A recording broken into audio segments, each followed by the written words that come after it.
Chunka chunka chunka chunka chunka chunka chunka chunka chunka chunka chunka chunka chunka chunka chunka. Ah, welcome to the Hallmark After Show 2020 podcast, ladies and gentlemen. I'm your host, Will Carey, and on backup vocals and co-hosting, my wife Chelsea. How are you, dear? He hates when I do that. I love it, though. No, I don't. Hi, everybody. I'm so excited because we're cruising through Thanksgiving premiere Palooza week. What? Oh my God, we certainly are, because there was literally a new movie every day the week of Thanksgiving. Like, they were just so churning them many. out. You ever think about what goes into making a feature film, and they did that 7 times in one week?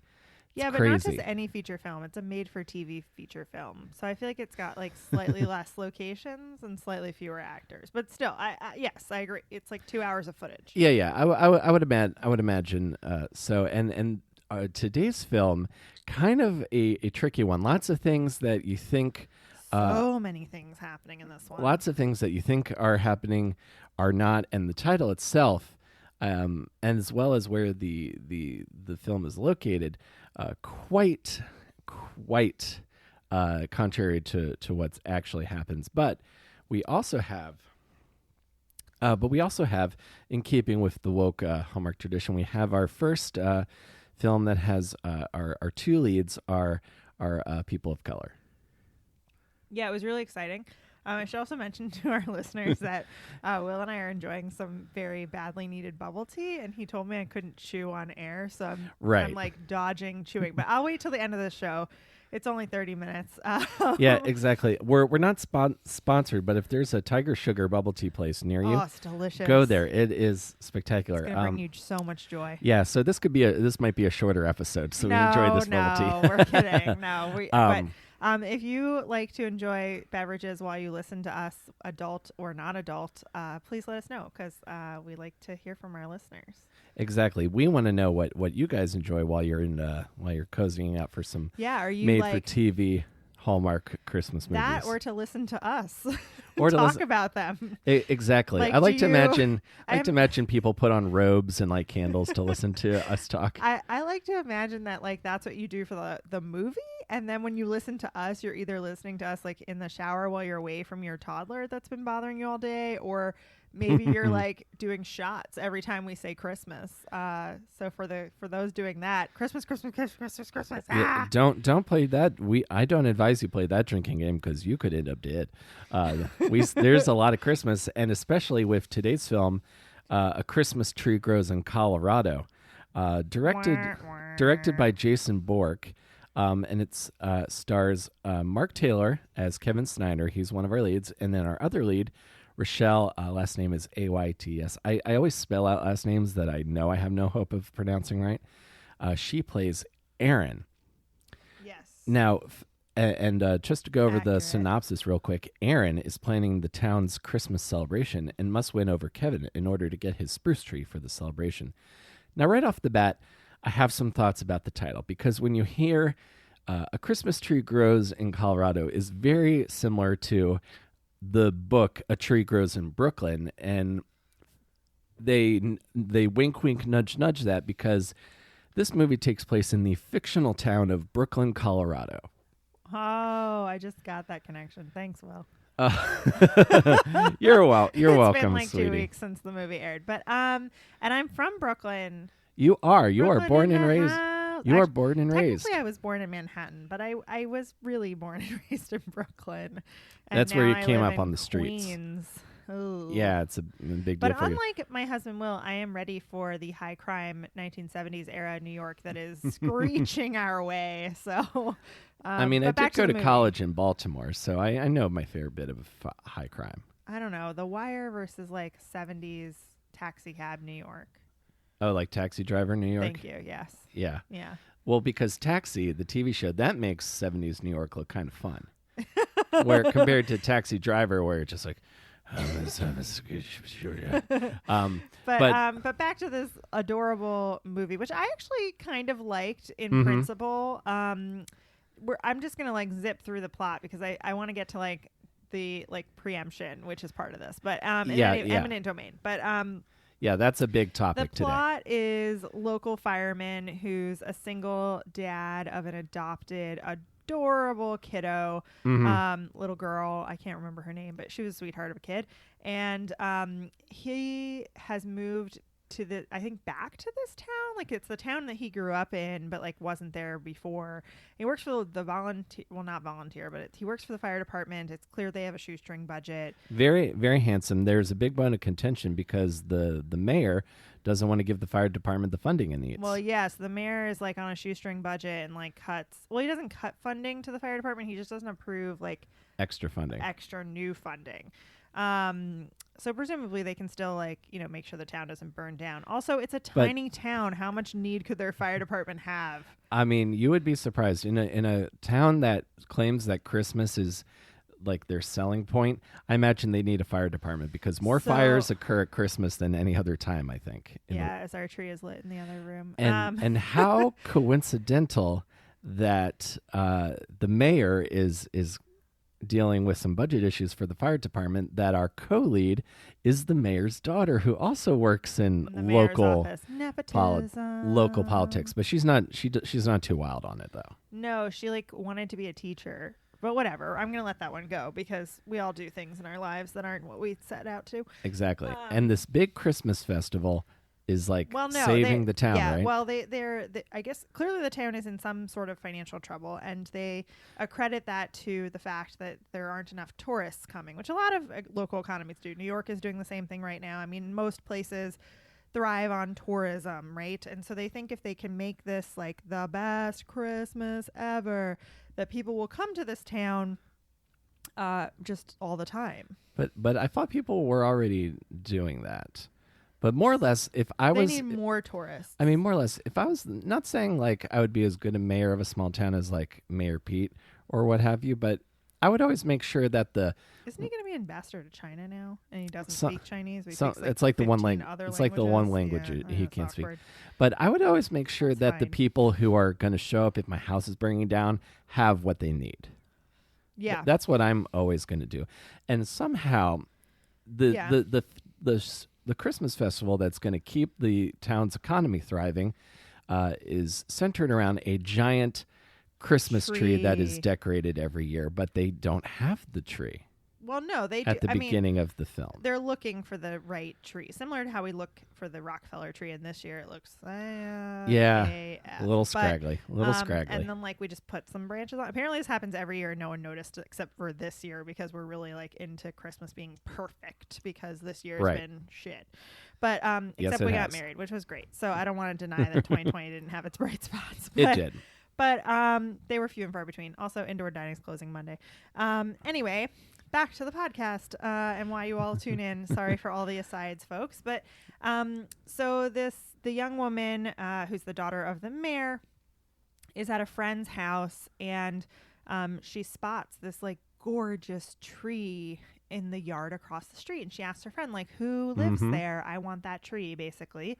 And she's like, oh my God, McDreamy lives there, and he's got an adorable daughter, and oh my God, he's single. Yeah, played by Mark Taylor, who you might recognize as George from Cinderella Man.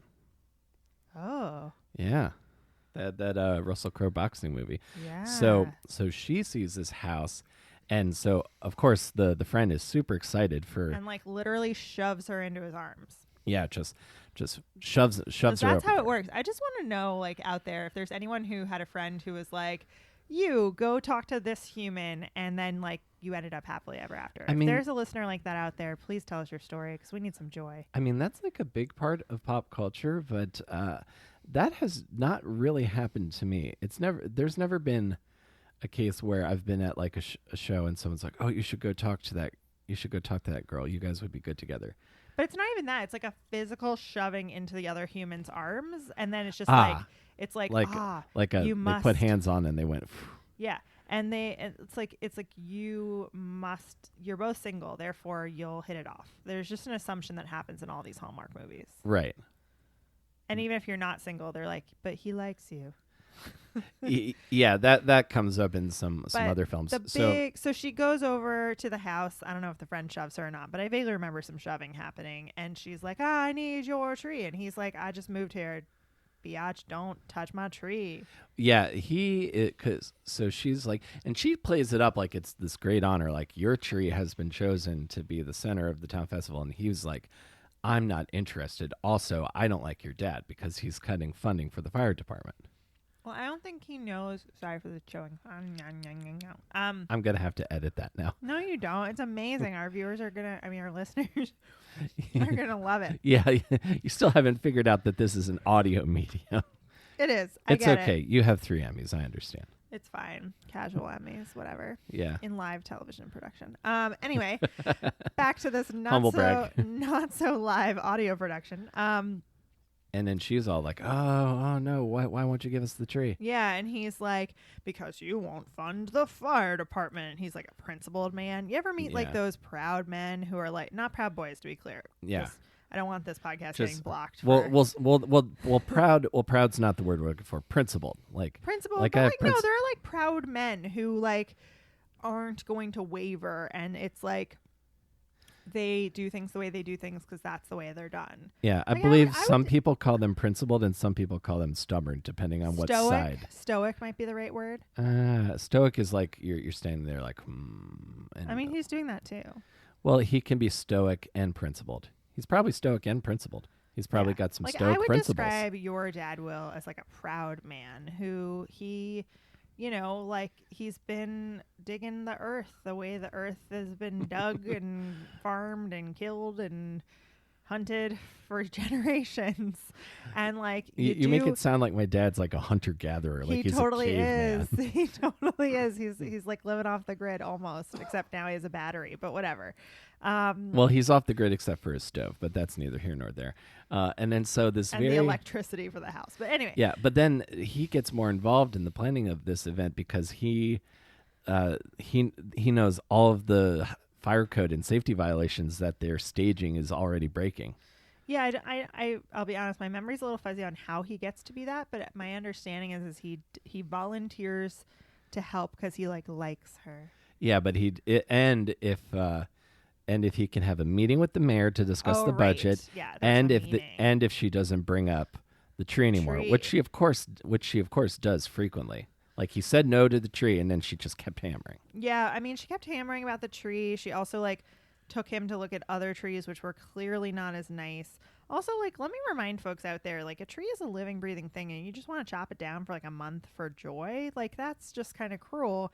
And I say that knowing I have a live tree in my house right now, but it's different when it's 100-year-old giant ass tree. Yeah, well, I just don't understand why we couldn't solve the problem by decorating the tree in the guy's house, and then everyone comes to his house. I thought about that too, honestly, and I thought about how do we have the festival in his yard, but maybe he wouldn't be amused by that either. I mean, that just seems because then he can't later in the movie make sacrifice for her because this tree becomes a point of the tree is tension. The whole movie, guys. And it becomes one of the big and the argument scene. If we're talking about the highlights of the acting in these movies, I feel like the scene where they argue over the tree in her office and then that argument turns into a passionate smooch sesh. Yeah, I'm sorry. Last human who's argued with a human that they're not actively dating that's turned into a makeout sesh. If that's you, call in. Well, how many times have we? 555. Yeah, that's calling. In my mind, this is calling Barnes's number. Yeah, in my mind, this is a live show, but that's fine. Well, I just would like to point out every time we've argued, it has never devolved into a passionate makeout session. No, and once. And we're married, and you seem upset about that, but but also I would say it just doesn't happen with a stranger for sure. Right. I don't know why people get angry and then want to kiss. To me that's not how that works, but and it's going to present some unrealistic disbelief for the Hallmark folks. Well, I'm sure there's some confused teenager who now thinks that in order to get a girl to kiss you, you argue with them. I'm going to step back from that one a lot and say that little children think that the best way to get a girl's attention is to dip her pigtails in the inkwell. Who did that to you? I don't remember. Well, he sucks. Yeah, I don't know. But you know what I mean? We are trained from a very young age that if you torment someone, they'll fall in love with you. I think this generation's trying to turn that around, but more or less. So now they're involved. So now they've clearly shown they've got watch The Mandalorian every Friday night. No, I'm kidding. so they're clearly involved with each other now. And, well, like sort of. There was like one kiss, and they're like, "We shouldn't do this." And then, right. Then, her father is like, I need that tree. And she's like, because she's lied about having the tree up until now. Well, yeah, she's like fibbed. I wouldn't call it lying. She's been like, we're almost there. Don't worry about it. Like she's been tap dancing. Mm-hmm. You know, like you're want to do for a parent, where you just want their love and they don't love you. But then they also have a backup tree. Okay, that seems a little real also. Anyway. But then she also secures a perfectly suitable backup tree. Yeah, from like some farm that he's taken her to, that she's took him to. But anyway, she her father goes behind her back and secures his tree by eminent domain. Yes. For the good of the town. Yes. And it's on suggestion of an intern, I believe. Like a go-getter intern who thinks, I'm going to show some initiative, and then he just fucks up everything, because by that point they've both decided they're not going to do the tree. So I'd be mad at this intern. This intern would be fired. Well, but the intern is carrying out what the mayor wants, right? And the mayor still wants that tree. Right, but who knew, folks, that like a tree was going to make or break your town's ability to bring in tourist revenue? Like, I don't know if those links are a little thin for me. But then, like, it has people coming from Denver and Boulder and all the big cities in Colorado to Brooklyn, Colorado, which don't exist. Yeah, every time.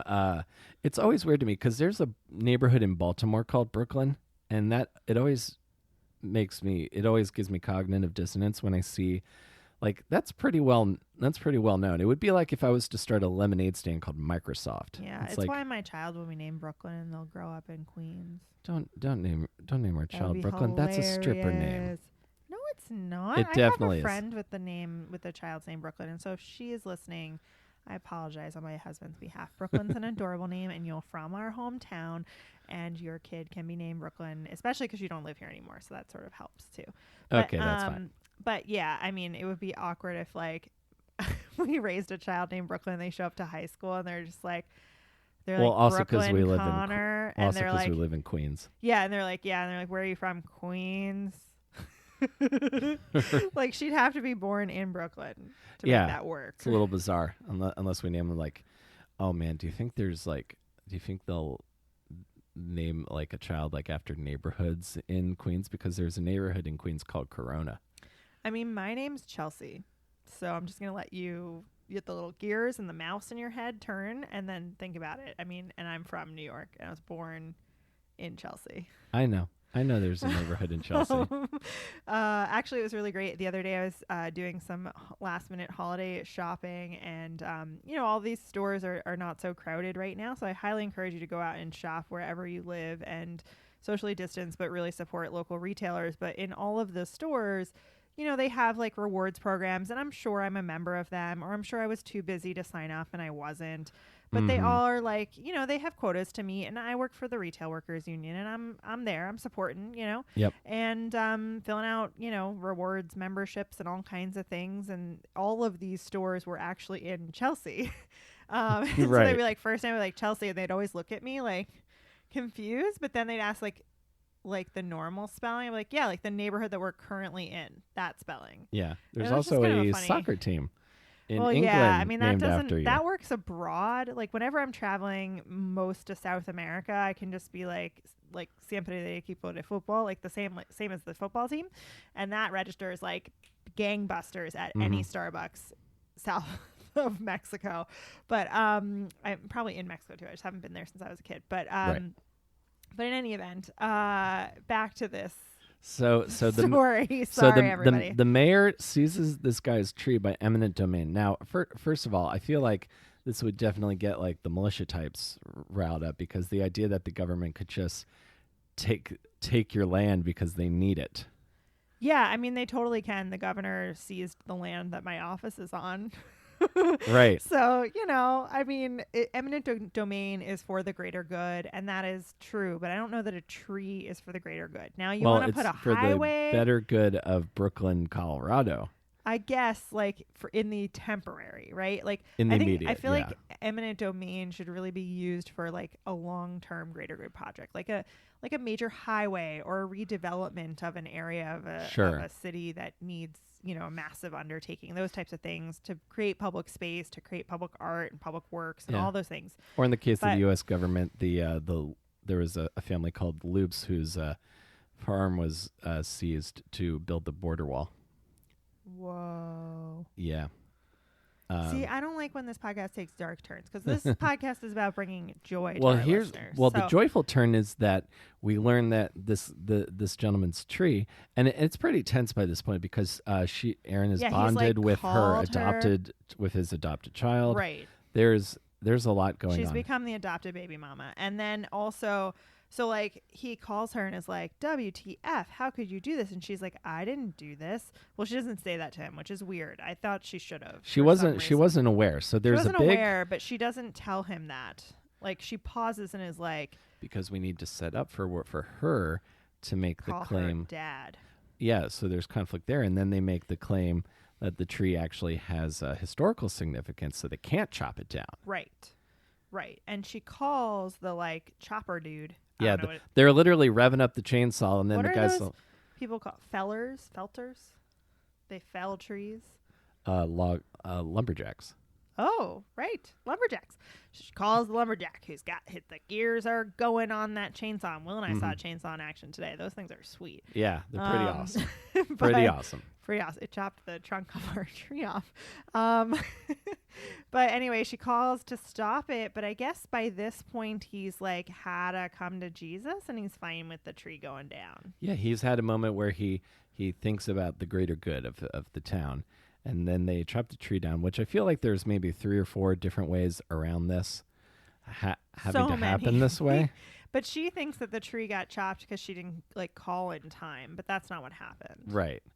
Yeah. And so they get to the festival where like she doesn't understand and he doesn't understand, and so then we have like a big come to Jesus, and then we're smooching again. We're cool. Yeah, like they have a moment of like I decided to do to do right by you and by the town, and then he does end up having a chat with the mayor, and it turns out that the mayor is going to make sure that the fire department has their funding. Womp womp.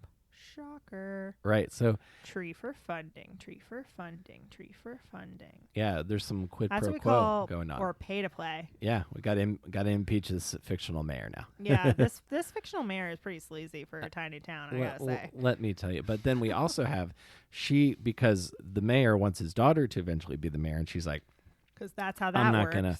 I don't want to be the mayor. I want to help these. Anyone else paying attention to the New York City mayor's race? There's like 15 people in it now. Meanwhile, she's going to follow her heart and teach all these orphan children, because not only is our male lead, he was an orphan, so he was adopted, and then he adopts a daughter, and now then there's this whole gaggle of children needing to be adopted that are so adorable. They're not like Oliver Twist orphans too. Like, I'm just wondering, like, Hallmark seems to have a trend where it's like a lot of kids needing to be adopted, or a lot of homeless people in a town that's rather well off. And it's like the juxtaposition of like that sheer volume in such a tiny town just seems unrealistic to me. Like, how do you have a full orphanage in the town of Brooklyn, Colorado? I think there was an accident at the mine. I think there was a mine. Things went wrong. Like, I'm just curious. Like, now they just call it the pit of dead parents. I don't know. And also, like, maybe I'm making things up because I didn't grow up in a tiny town. I grew up in this massive metropolis. But I assume in a tiny town, like, if a kid needs to get adopted, like, that happens right quick. You know, like, they know each other. Oh, you think in tiny towns, there's like, if there's like I don't have a mom or dad, it's like, well, I'm your mom or dad now. They just yank them off the street. It's like it's such a small community that, like, you know, their the best community friends, comes together. Yeah, the community comes together and finds that child a home. And I just don't understand why there's an egregious, like, there's like 40 of them. Yeah. Again, Like, how are there 40 orphaned children in this town? Like, that's a bigger accident issue. at the mine. Accident at the mine. There's an accident at the mine, and no one talks Do we about still it. mine in Colorado? Is that a thing? Well, not anymore, because since the accident at the mine. That's what I think happened. I don't know. It just felt like an Aaron Brockovich moment. I'm just like, why are there 40 orphaned children in this town? Also, like, I don't know if you've seen The Society on Netflix. You haven't seen it yet, but people listening, if you haven't seen it yet, it didn't get renewed for a second season, which is a travesty. But it's like the idea that like 40 kids go missing. The town like doesn't know what to do, but like it's a great show, fantastic, super gruesome, like Lord of the Flies style, but amazing. Yeah. And I'm just making my pitch for season 2 to come. I mean, hopefully we can make that happen in the after times. They'll want to revisit Reboot. that, or someone else will. And then, do you remember how many? I feel like we got a fair amount of smooches in this movie. Yeah, I think you counted 4. Yeah, there was 4 smooches because they get together. Yeah, because we have mini makeout and then we have more makeout. Yeah, the town's gonna be okay. Everybody's following their dreams. Everybody learned. All the confusion got cleared up. Everything works out. And congrats Town to Hallmark saved. on continuing woke Christmas. The majority of the cast and certainly all of the main characters are Black. Yes. It's like a Black family running the town, and mom is the principal of the school where the orphan children also attend because it's a public school, and just 40 randomly orphaned children. Anyway, sorry, Yeah. I really stuck on this. So we have Black people in positions of Yeah, power. mayor, deputy mayor, firefighter dude. There's a lot of if I Also, can use like, the phrase. and like woke holiday, like straight man adopts little girl as a single parent. I don't think there's too many of those that are happening that aren't like stringently watched. Sure.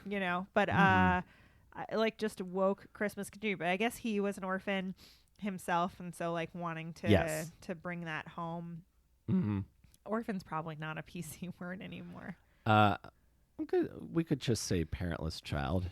If I'm going to invent the PC word, I use the phrase orphan because it comes back to like Oliver Twist and like Dickensian London. Yeah. Back when there 40 was just children need homes in this tiny town. Like, that's a bigger problem. Like, that's like all the parents went on like a trip to Reno and didn't come home. Like, I don't know. Like, yeah, no, that's what they tell them because they don't want to tell them about the accident at the mine. Because they need to keep working in the mine. Right, That's exactly. wow, amazing. So where would you rank this movie film? I'm ranking this. I'll give this like a 4, and I'm ranking it high. Not only because we're dealing. I always find like stories involving like local politics interesting because it's similar to what you do, and I find that world confusing and baffling and sure. If local politics include Governor Cuomo and Mayor de Blasio. I live in New York. I live in New York City. Those are my local politicians. And then I'll also say, I think I feel like the performances from our 2 leads here is what also makes it ranks it high for me because they are just captivating to watch on screen. Yeah. I would say like I was more in 3.75 territory, but then just like the sheer volume of orphans really brought it up to a 4 for me. Like there's so many precocious, adorable children that I just want to give a home to. That I'm sure are doing really well because they were in a Hallmark movie. But right. The kids are doing well if they're in a Hallmark movie. Like, the adults, I didn't love the bullshit eminent domain around the tree. Like that just felt wrong. I say decorate the tree in his house. Everybody goes to his house. Right. His icy heart gets melted. Right. Town is saved. Everybody's happy. But I get that you want to set up where he makes the personal sacrifice for her, and then also which has been happening a lot this Hallmark. So bravo. Yeah, we got we do have our fair share of women sacrificing their ambitions for a man. Sure, as is the classic Hallmark movie. But we also have men making personal sacrifices for women in these not movies. career sacrifices. Not just to be careers. clear. Personal ones. Personal ones, not career ones. But I sort of feel like the tree got the death penalty, and like I'm sorry that we were winding home, but now we're revving back up. It's gonna get exciting, guys. Like I felt for the tree, and Right. like he had to go in like an inhumane way. Right. The tree was well, it's also because there was a pretty like high profile death penalty case that happened I yesterday. know. It's top of mind. So it's really sad. I mean, I feel like again, I feel like there's a much more interesting movie where basically we have the tree on death row, like working his appeals, and his tree lawyer comes in. It's like we gotta stay by historical preservation. Oh my God! And then the tree is like, no, I must do what I can for this town, and I will lay down my tree life. Well, it's like the Christmas house where it's like handsome justice, but it's like tree justice. Oh my God, tree and justice. It's like what are those groups? Those environmental groups. Greenpeace comes in and it's just like I will die before this tree dies. Well, I just like the idea of a tree like wearing like a suit, like just saying like the orange jumpsuit. Yeah. Well, no, the tree like dressed as a lawyer, and the tree is just like shaking his branches at the jury judges, like, objection, Your Honor. Oh my God. Hallmark execs, if you're listening to this amazing podcast, idea for next year, tree lawyer. And on that note, let's again, we'll explore tree lawyer a little bit in further episodes. I think I liked this idea. If you guys, thank you so much, guys, for listening. If you guys enjoyed this podcast and feel like you know a friend who would be interested in as well, let them know. You guys are our best advocate for helping other people find the show. Yeah, and finding the show is really important to spreading joy this holiday season. And if you don't spread joy or promote the show, then we'll be sad, and you don't want to ruin our Christmas, do you?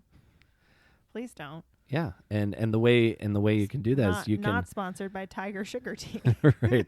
I mean, well, I'm about ready to dive into this Tiger Sugar Tea, but we are available. We're available wherever you get your podcasts: Apple, Stitcher, Spotify. They know that if they're listening, but whatever. Yeah, and if you guys are listening on Apple, if you could leave a review or a rating, that helps boost us in the Apple Podcast algorithm. And we would most certainly appreciate it. And please tweet and gram and Facebook us. We like to hear from you all. We don't have super following on the social medias on our show accounts. So please, spread the word and spread the love and tell people why listening to us discuss the world's worst holiday movie. No, they're really great. Why listening to us discuss holiday movies, is bringing you joy this holiday season. And you can tweet to me. I'm at Comic Will Carry, and Chelsea's at Chelsea Connor. Because I got in early. And is that bit old now? Okay, I'll stop doing the bit. I'm at Chelsea Connor on every single social platform, including the TikTok. What? And I've never posted, so maybe we should do a TikTok. Yeah, we could do some Christmas TikToks. Also, folks, we could do Tree Lawyer on TikTok. Tree Lawyer on TikTok. Are you going to dress up as the tree and like wave your arms around?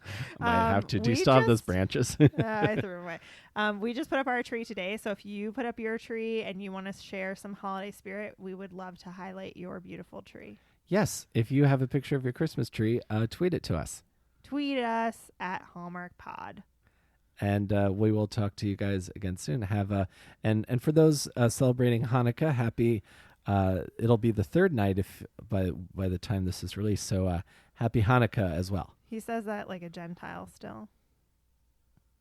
But we're a Jewish household. We are celebrating Hanukkah. It's not just like for those celebrating. It's just like happy Hanukkah, period. It's not left to just those celebrating. Everybody should be wished a happy festival of light. It's like Diwali, but Jewish. Okay, take two. And happy Hanukkah. Merry Christmas and happy Hanukkah as well, everybody. And Kwanzaa. Don't forget Kwanzaa. And Kwanzaa. Be good so Kwanzaa Carl will bring you presents. King's Day, that's coming up. Boxing Day for our Canadian listeners. And British listeners and all the Commonwealths, really. Well, to our Commonwealth listeners. And thank you so much. This was a good episode, dear. And to all the Buddhists. Okay, now we're done.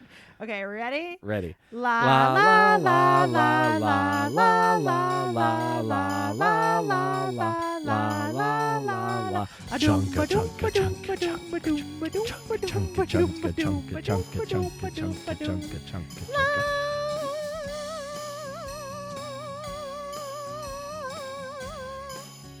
Bye. La.